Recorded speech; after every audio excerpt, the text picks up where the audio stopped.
للاسف كنشوف بعض الامهات كتاخد حبات ديال الفريز في يديها بحال هكا كتخوي عليه الماء كتخوي كتشلل وكتعطي لوليداتها كياكلوا، ولكن ما عارفينش الخطوره ديال هاد الفريز بان هاد الحبيبات اللي فيه الداخل ديالهم كيجمع بزاف ديال الاتربه وبزاف ديال الميكروبات.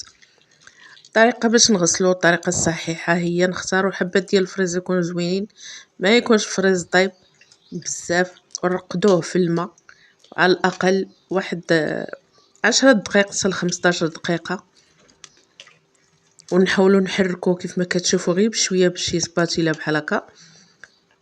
يعني ديك الاتربه كلها تشوفوا العجب شنو كيهبط منه.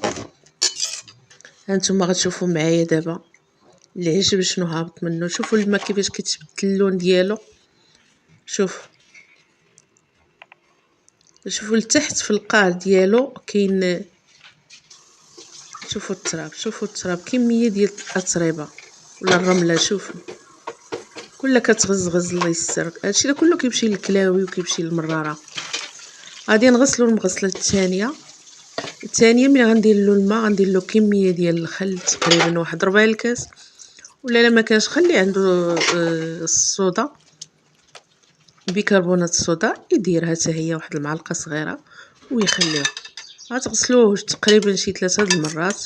شوفوا الماء بدا كيتصفى معنا، الاتربه ما بقاتش ولكن اللون باقي الماء شويه موسخ. في الاخير كنشلو، بعد ما كنشلو المره الثالثه كنحاول نرش عليه شويه ديال الماء زهر، كيجي واحد الرائحه ديالو واعره بزاف. كنقدموه بحال هكا، ولا بغيت نخليه في الفريكو كنحيد له هاد الوريقات كنديرو في البلاستيك وكنديرو في المجمد وتيبقى ليا لذيذ. ملي تنجبدو كنلقى فيه ريحه عاطره وغزاله. بصحه والراحه.